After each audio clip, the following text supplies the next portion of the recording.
ضلالة وكل ضلالة في النار.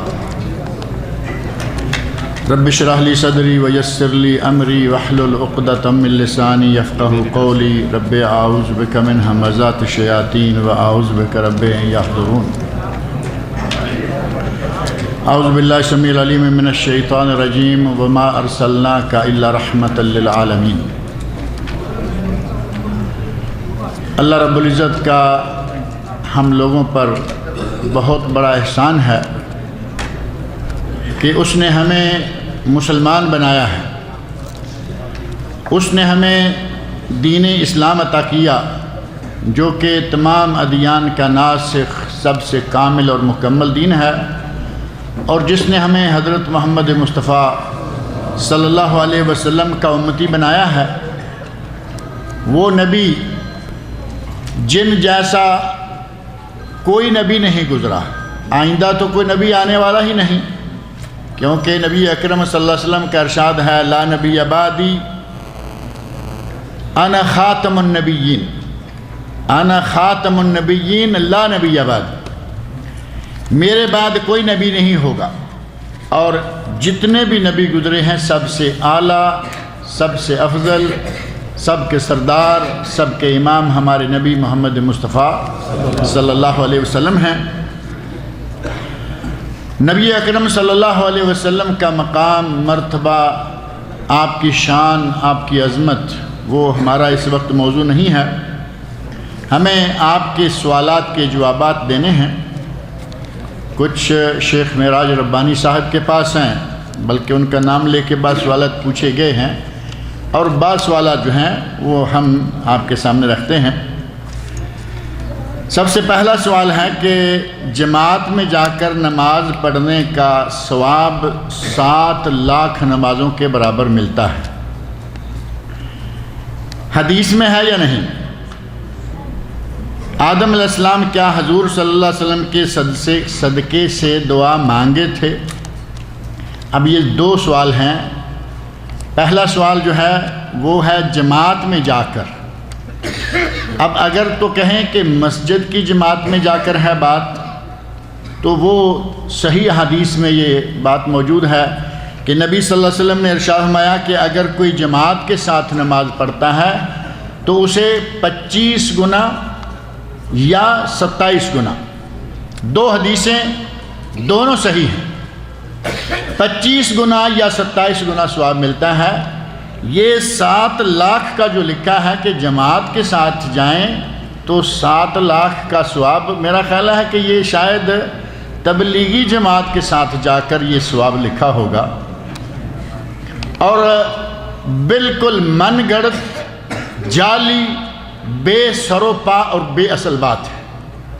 جماعت تبلیغ کے فضائل میں پتہ نہیں کیا کیا کچھ بنائے چلے جا رہے ہیں یہ لوگ، جن میں سے ہی یہ بھی شامل کر دیا ہے کہ اگر جماعت میں جا کر نماز پڑھیں تو 7 لاکھ۔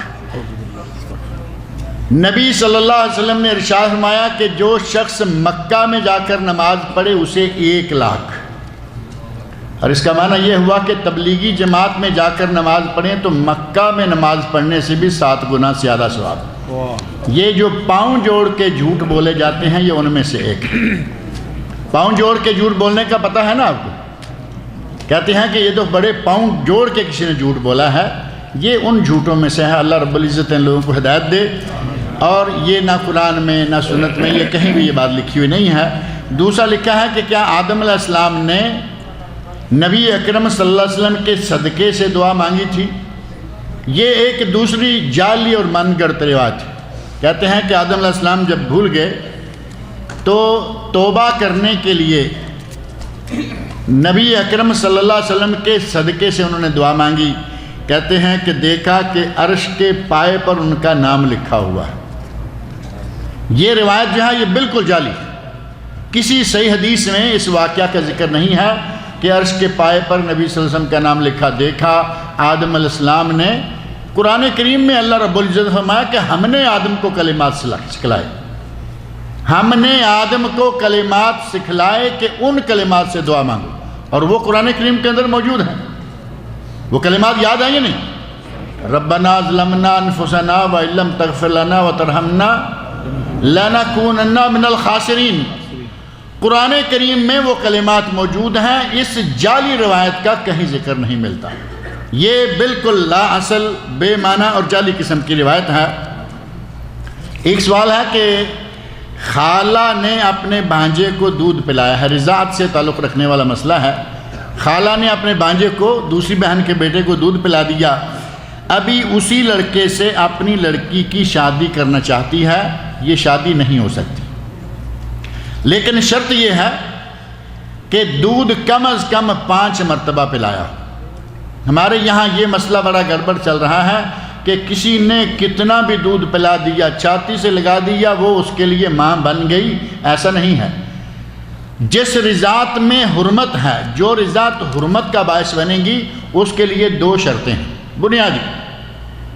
پہلی شرط یہ کہ دودھ پینے والا 2 سال کی عمر کے اندر کی عمر کا ہو، 2 سال کی عمر ہو۔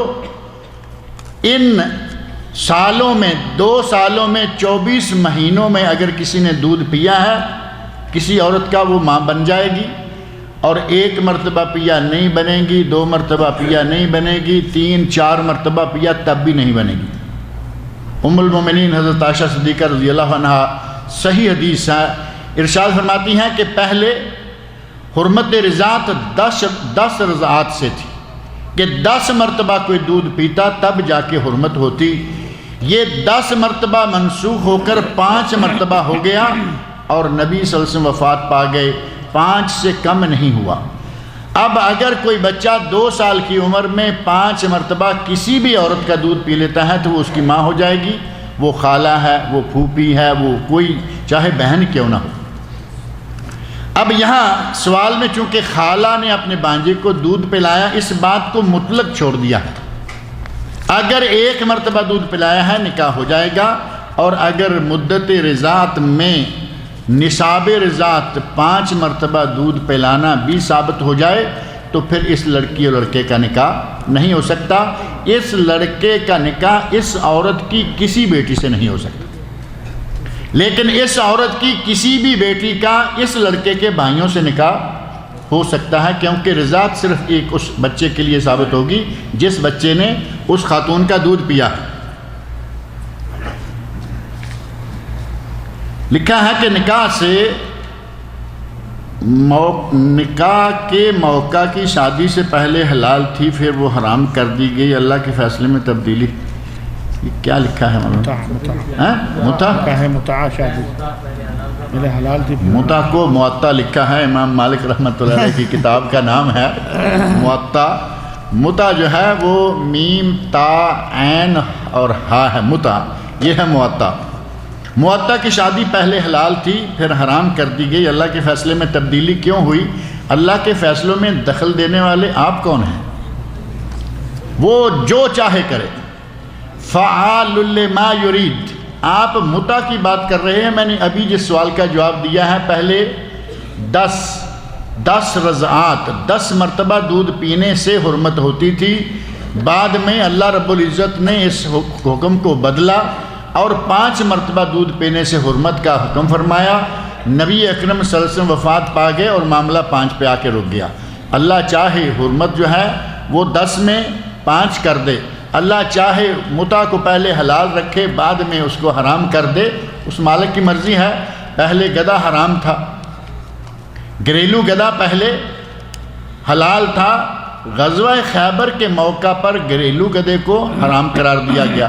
متع پہلے ایک عرصہ کے لیے حلال رہا، اور اللہ رب العزت نے جب چاہا نبی اکرم صلی اللہ علیہ وسلم سے کہلوایا اور متع حرام ہو گیا۔ اللہ کے کاموں میں ہمیں ٹانگ نہیں اڑانی چاہیے، جہاں تک ہمارا بس ہے وہیں تک رہیں۔ اللہ رب العزت نے جب تک کوئی چیز ہمارے لیے بہتر سمجھی اس کو حلال رکھا، جب ہمارے لیے اس کو بہتر نہیں سمجھا اس کو حرام قرار دے دیا۔ لہٰذا اللہ کے فیصلوں میں تبدیلی اللہ اپنی مرضی سے کرتا ہے، اور وہ کسی کا محتاج نہیں ہے، اس کا کوئی مشیر نہیں ہے، وہ کسی سے کنسلٹ نہیں کرتا۔ کوئی بھی معاملہ جب وہ طے کرتا ہے، جب اللہ کسی بھی معاملہ کا فیصلہ کر لیتا ہے وہ اس کو نافذ کر دیتا ہے، اس کو کسی سے پوچھنے کی کوئی ضرورت نہیں رہتی۔ شاید یہ پوچھنا چاہتے ہوں کہ لا تبدیل لکلمات اللہ، اللہ کے کلمات. قرآن کریم میں بعض آیات ایسی ہیں، لیکن نبی اکرم صلی اللہ علیہ وسلم نے جن چیزوں کو تبدیل کیا ہے یہ بھی ذہن میں رکھیں کہ نبی صلی اللہ علیہ وسلم اپنی مرضی سے تو کچھ کیا نہیں کرتے تھے. وما ينطق عن الهوى ان هو الا وحی یوحی. نبی اپنی مرضی سے کوئی دینی مسئلہ جو ہے وہ نہیں بتاتے تھے. جو آپ نے بتایا اس کا معنی یہ ہے کہ وہ اللہ رب العزت نے فرمایا تب آ کے نبی اکرم صلی اللہ علیہ وسلم نے بتایا. اور اللہ رب العزت جب چاہتا ہے، جس معاملے میں چاہتا ہے، کمی بیشی تبدیلی وہ مالک ہے، وہ جب چاہے اپنے فیصلوں کو بدلے تبدیل کرے. اور ہماری مصلحت کے لیے، ہماری مصلحت کے لیے جہاں بھی ہماری بلائی آتی ہے اللہ رب العزت ہمیں اس کا حکم دے دیتا ہے. جنات کے پاس بہت قوت اور طاقت ہے اور وہ چاہیں تو آسمان تک چلے جائیں، چاہیں تو کچھ چوری بھی کر سکتے ہیں، کچھ بھی چوری کر سکتے ہیں. اس کا دوسرا پہلو یہ ہے کہ کچھ لوگ اسے قبضے میں بھی کر لیتے ہیں اپنے عمل سے. میں یہ جاننا چاہتا ہوں کہ اگر ایسا ہوتا ہے تو کوئی بھی ملک میں ایسے کچھ عامل کو رکھ کر کسی خفیہ جانکاری کے لیے یا جنگ کے لیے استعمال کیا جا سکتا تھا، مگر ایسا ہوتا نہیں. اس کی وضاحت کریں. جنات و جادو کا عالم اور ہے اور میں اور عالم میں ہوں. میں اس عالم کا نہیں ہوں کہ ان سے کیا کیا کام لیے جا سکتے ہیں، کیا نہیں لیے جا سکتے. عموماً جو لوگ عامل یا اپنے پاس، ہمارے پاک و ہند میں معروف ہے موکل کر کے کہتے ہیں کہ ان کے پاس موکل ہے، یقین جانے کہ آج تک کبھی نہیں سنا کہ کسی موکل والے نے خیر گزاری ہو. ہمیشہ شر میں استعمال کریں گے، ہمیشہ غلط کاموں میں لگائیں گے. جنات و جادو والے جتنے بھی ماہرین ہیں، پہلی بات تو یہ کہ جو آدمی خود مسلمان نہیں وہ مسلمانوں کی خیر کیوں چاہے گا؟ جادوگر کے بارے میں تو یہ فتویٰ معروف ہے نا کہ وہ کافر ہوتا ہے. کافر کو مسلمانوں کی خیر خواہی کرنے کی ضرورت کیا پڑے گی؟ وہ کسی کی خیر نہیں سوچتے، وہ صرف اپنے پیٹ کی، اپنی ذاتی اغراض کی، اپنے مقاصد کی سوچتے ہیں. جو بھی انہیں جا کے فیس دیتا ہے وہ اس کا کام کر دیتے ہیں. وہ حلال ہے حرام ہے انہیں اس کی پرواہ نہیں. اسی لیے ان کی سزا سزائے موت قرار دی نبی اکرم صلی اللہ علیہ وسلم نے، اور جادوگر جو ہے اس کو کافر قرار دیا گیا. وما کفر سلیمان ولکن الشیاطین کفروا. سلیمان علیہ السلام نے یہ کفر نہیں کیا. کون سی الزام کون سا تھا، تہمت کون سی تھی؟ کہ سلیمان علیہ السلام جادوگر ہے. اللہ رب العزت فرمایا کہ سلیمان نے یہ کفر نہیں کیا، گویا کہ یہ فعل کفر ہے اور اس فعل کا فاعل جو ہے وہ کافر ہے.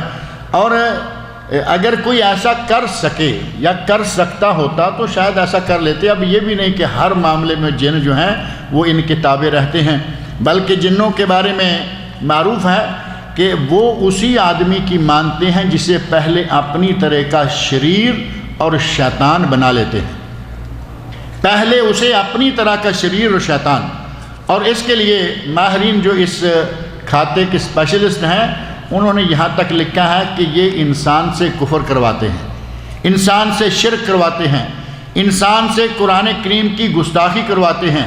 قرآن کریم کو گلی میں رکھ کے اس کے اوپر کھڑے ہو کر یہ نہائے گا، نعوذ باللہ من ذالک. قرآن کریم کو گندگی میں لتھیڑے گا، قرآن کریم کی توہین کرے گا. اس طرح کی باتیں منوانے کے بعد یہ موکل ان کے ہاتھ میں آتے ہیں. وہ ان کے لیے کام اپنی مرضی سے ہی کرتے ہیں، یہ نہیں کہ ہر کام ان کی مرضی کا ہی کرتے چلے جائیں گے. کہتے ہیں میرا سوال یہ ہے کہ کیا اگر کوئی مسلمان بھائی کوئی تجارت کر رہا ہو تو دوسرا مسلمان بھائی کسی دوسرے مسلمان بھائی کو اسی چیز کی تجارت کرنے کی اجازت ہے یا اول شخص سے اجازت لینی چاہیے؟ میرے بھائی یہ بڑا کھلا میدان ہے. ایک آدمی بکریوں کی تجارت کر رہا ہے، دوسرا آدمی بکریاں نہ خریدے. ایک آدمی کوئی بھی تجارت کر رہا ہے، میدان کھلا ہے. مارکیٹ میں جس کا جی چاہے جا کے دکان کھولے بیٹھے، کسی سے اجازت لینے کی کوئی ضرورت نہیں ہے. اگر تجارت کے لیے دوسرے تاجر سے اجازت کی ضرورت ہوتی تو شاید یہ سلسلہ جو ہے یہ کافی پریشانیوں کا باعث بنتا. تجارت کا میدان کھلا ہے، جو بھی چاہے تجارت کرے. جائز اور حلال تجارت کرنا باعث برکت ہے. نبی اکرم صلی اللہ علیہ وسلم کا یہ اختیار فرمودہ پیشہ ہے.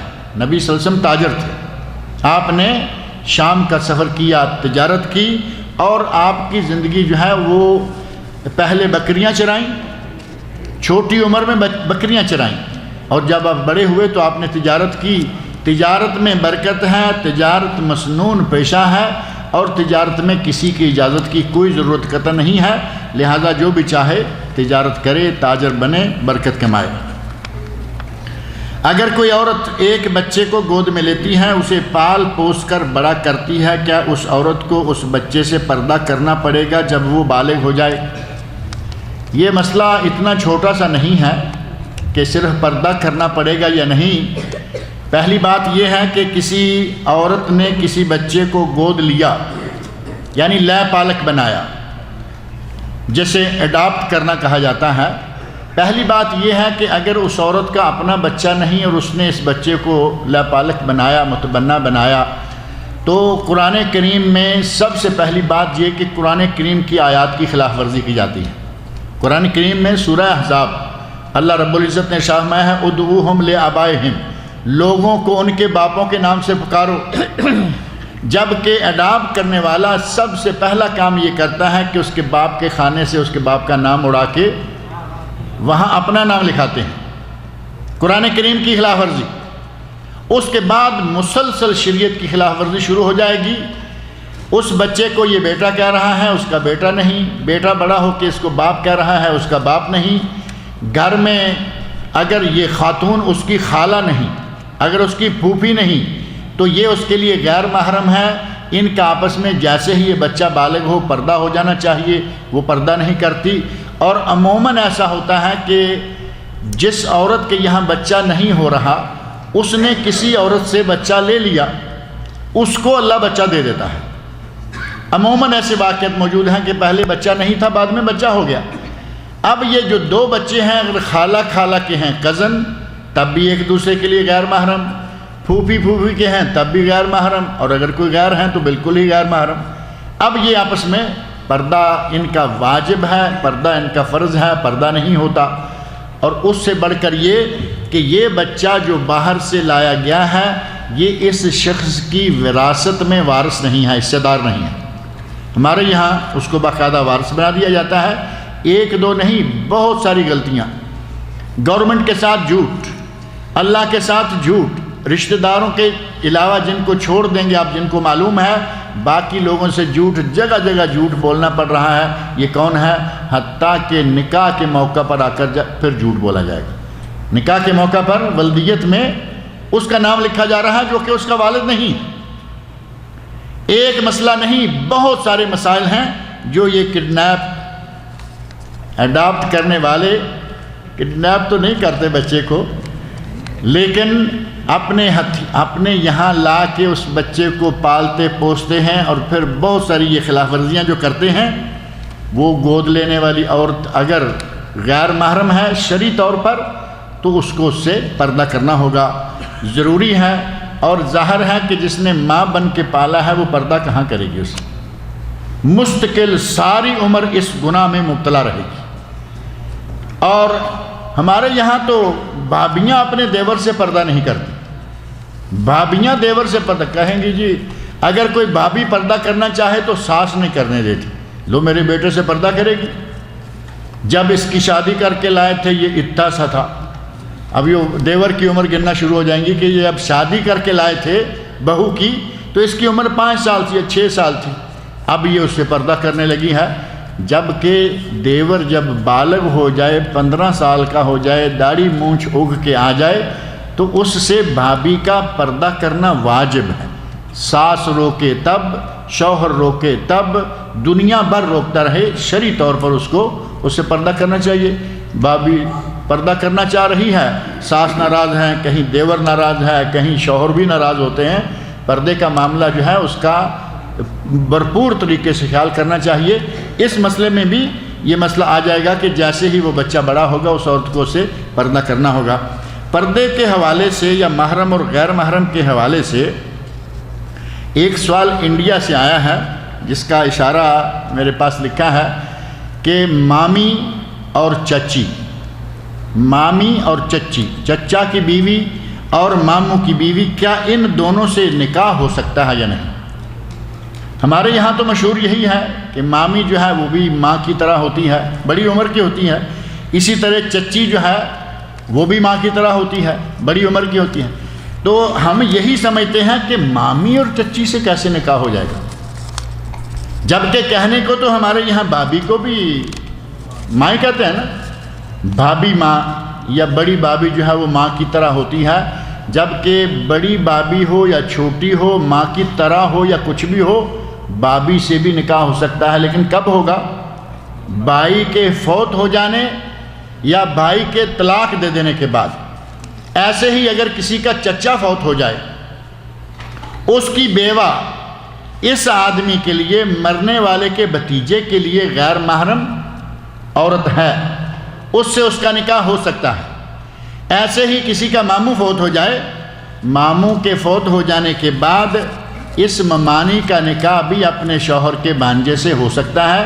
یہ آپس میں محرم نہیں ہوتے، یہ رشتے نہ دودھ سے نہ نسب سے کسی بھی اعتبار سے محرم نہیں ہیں، لہذا ان کا آپس میں رشتہ کرنا، ان کا آپس میں نکاح کرنا جائز ہے، ممانت والی کوئی بات نہیں۔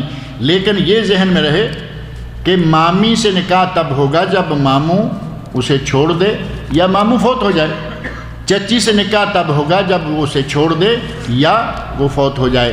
اور یہ غیر محرم آپس میں ایک دوسرے کے لیے غیر محرم ہیں، ان کا نکاح کرنا جائز ہے، کوئی شرعی رکاوٹ ان کے نکاح میں نہیں ہے۔ متبنہ والا مسئلہ شیخ نے نہیں سمجھایا، متبنہ والا مسئلہ جو ہے جی اگر شروط پائی جائیں تو اس وقت جائز نہیں جائز ہے، کیونکہ یہ کہ شاید جو ہے متبنہ لینا جو ہے نا، جہاں تک اللہ رب العزت نے قرآن کریم میں اس کی تردید فرمائی ہے متبنہ لینے کی، نبی اکرم صلی اللہ علیہ وسلم کے یہاں حضرت زید بن حارثہ رضی اللہ عنہ متبنہ کی شکل اختیار کر گئے تھے، لوگوں نے انہیں زید بن محمد کہنا شروع کر دیا تھا اور زید بن حارثہ نام ہی بھولتے جا رہے تھے۔ اللہ رب العزت نے اس رسم تبنیت کا رد فرمایا جب حضرت زینب بنت جحش رضی اللہ عنہ کا حضرت زید رضی اللہ عنہ سے علیحدگی کا معاملہ آیا۔ حضرت زینب نبی صلی اللہ علیہ وسلم کی پھوپھی زاد بہن ہے، زید رضی اللہ عنہ نبی صلی اللہ علیہ وسلم کے بیٹے شمار ہوتے تھے لیکن بیٹے نہیں ہیں۔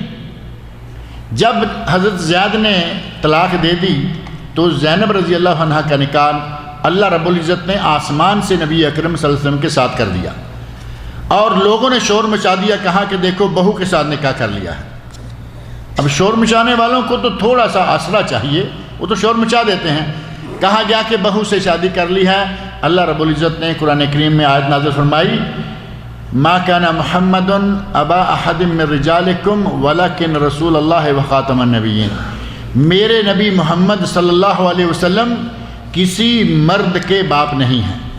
ما کان محمد ابا احد من رجالکم، اللہ رب العزت نے یہ نہیں فرمایا کہ میرا نبی کسی لڑکے کا باپ نہیں، اللہ رب العزت نے یہ نہیں فرمایا کہ میرا نبی کسی بچے کا باپ نہیں، فرمایا کہ میرا نبی کسی مرد کا باپ نہیں۔ رجال کب ہوتا ہے؟ جب بچہ بالغ ہو جائے، 15 سال سے عمر زیادہ ہو جائے، داڑھی مونچھ اگائے، تب جا کے وہ رجال بنتا ہے۔ اللہ رب العزت نے فرمایا کہ میرا نبی کسی مرد کا باپ نہیں، تو بہو کیسے ہو سکتی؟ لہذا یہاں رد کر دیا گیا ان کے اس شور کا، اور ساتھ ہی تبنیت کی رسم کو بھی اللہ رب العزت نے ختم فرما دیا۔ لہذا اگر کوئی کسی غریب کو، کسی مسکین کو محض تعاون کے لیے پالنا چاہتا ہے تو کوئی حرج نہیں ہے، اس کے باپ کی طرف منسوب کیا جائے، اس کو وراثت میں شریک نہ کیا جائے، اور جیسے ہی وہ بچہ بڑا ہو اس کے گھر میں رہنے والے جو لوگ غیر محرم ہیں وہ ان سے پردہ کریں۔ محض تعاون کی حد تک جائز ہے، لیکن متبنہ بنانا اس رسم کو اللہ رب العزت نے ختم فرما دیا۔ میں رات بات کر رہا تھا، ہمارے یہاں ایک درس تھا کہ علامہ سید سلیمان منصور پوری رحمۃ اللہ علیہ نے رحمۃ اللہ عالمین میں ایک بات لکھی ہے اسی حوالے سے۔ رحمۃ اللہ آپ لوگوں کے پاس ہوگی، پہلے 3 جلدوں میں تھی، اب 1 جلد میں آ گئی ہے، کمپیوٹر نے بہت سارے کام آسان کر دیے ہیں۔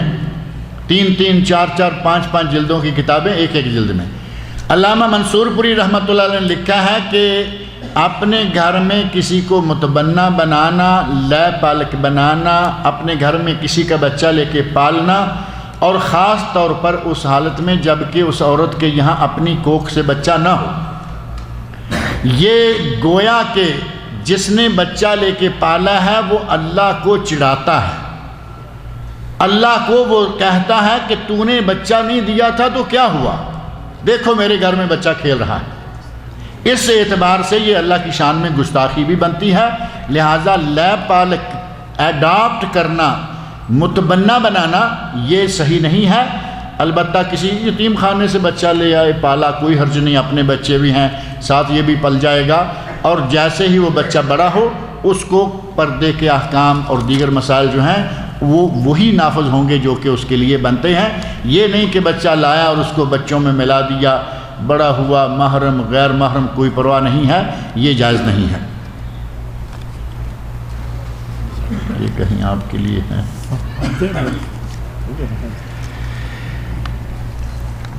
یہاں لکھا ہوا ہے کہ یہ سوال اچھا آ گیا، شیخ صاحب وقت زیادہ ہو رہا ہے،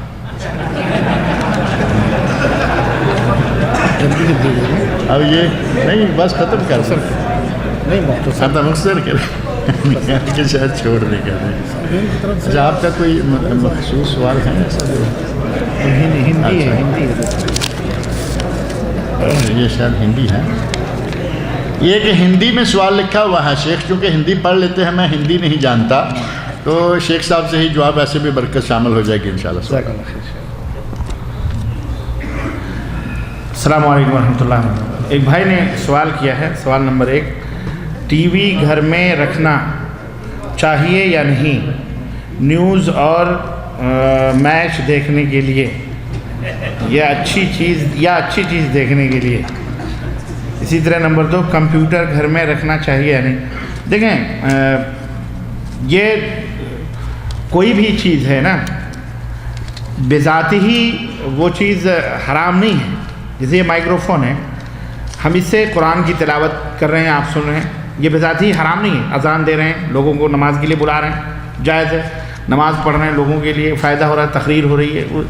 اگر اسی مائک کو ہم گانے کے لیے استعمال کریں، بجانے کے لیے استعمال کریں، میوزک کے لیے استعمال کریں اور دیگر، تو یہ حرام ہے۔ تو اگر وہ حرام چیز کے لیے استعمال کر رہے ہیں تو حرام ہے، نہیں رکھنا چاہیے۔ لیکن اگر آپ اسے جائز چیز کے لیے رکھ رہے ہیں، ٹی وی ہے، کمپیوٹر ہے، آپ کنٹرول کر سکتے ہیں، تو یقیناً اب تو ٹی وی کمپیوٹر کے آپ کے مٹھیوں میں ٹی وی کمپیوٹر آ گئی ہے کہ نہیں؟ اب ہم کیا کہیں، کیا کہہ سکتے ہیں؟ تو آپ موبائل بھی اگر جائز طریقے کے لیے استعمال کر رہے ہیں تو آپ کے لیے جائز ہے، اور اگر حرام کے لیے استعمال کر رہے ہیں تو وہ حرام ہے۔ اللہ ہمیں اس سے محفوظ رکھے، آمین۔ بارک اللہ فیک۔ اب سوالات تو تھوڑے سے نہیں ہیں، بہت سارے ہیں، یہ دیکھیں اب ڈھیر لگا ہوا ہے، اور پروگرام میں چونکہ ابھی کچھ چیزیں آپ کو انعامات وغیرہ دینے ہیں، آپ کے پاس میرا نمبر ہے، شیخ معراج ربانی صاحب کا نمبر ہے، جب چاہیں ان سوالات کے جوابات ایک نہیں بلکہ زیادہ جتنے چاہے پوچھتے رہا کریں۔ اللہ رب العزت مجھے اور آپ سب لوگوں کو کتاب اللہ اور سنت رسول صلی اللہ علیہ وسلم کو پڑھنے، سننے، سمجھنے اور ان دونوں پر عمل کرنے کی توفیق عطا فرمائے۔ اللہ رب العزت مجھے اور آپ سب کو ان جھوٹے قصے، کہانیوں، جعلی روایات سے محفوظ رکھے، کیونکہ یہ جعلی روایات جو ہیں یہ ایسے دیکھنے میں تو بڑی مزیدار لگتی ہیں، ایک نماز کا 7 لاکھ کے برابر، لیکن دیکھنے کی بات، دیکھنے کی حد تک، سننے کی حد تک، ورنہ حقیقت سے ان چیزوں کا کوئی تعلق نہیں ہے۔ لہٰذا ان جعل سازیوں سے اور جعلی روایتوں سے، جعلی حکایتوں سے بچیں، کتاب و سنت کا مطالعہ کیا کیجئے۔ آج الحمدللہ اللہ تعالیٰ کا بڑا احسان ہے کہ قرآن کریم 1 2 نہیں 40 سے زیادہ زبانوں میں قرآن کریم کا ترجمہ ہو گیا ہے، 40 سے زیادہ زبانوں میں، اور یہ گورنمنٹ آف سعودی عرب کنگ فہد قرآن کمپلیکس سے چھپ چکا اور ملینز کی تعداد میں فری تقسیم ہو رہا ہے۔ اور اگر کسی کو اپنی زبان میں چاہیے تو کوئی اتنا مہنگا بھی نہیں ہے، کسی کو فری کا نسخہ نہیں ملتا، 25-30 ریال کا قرآن کریم، ترجمہ، تفسیر اور اصل قرآن۔ اسی طرح بخاری، مسلم، کتب حدیث جو ہیں وہ مختلف زبانوں میں چھپ چکی ہیں، آپ وہ کتابیں پڑھا کیجئے۔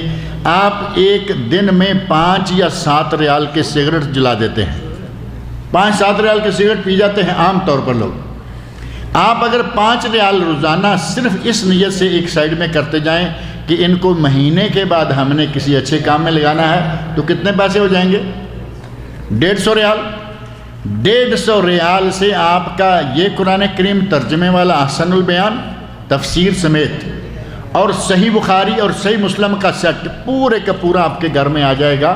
انشاءاللہ العزیز بہت ساری برکات حاصل ہوں گی۔ اللہ تعالیٰ مجھے اور آپ سب لوگوں کے نیک عمل کی توفیق عطا فرمائے۔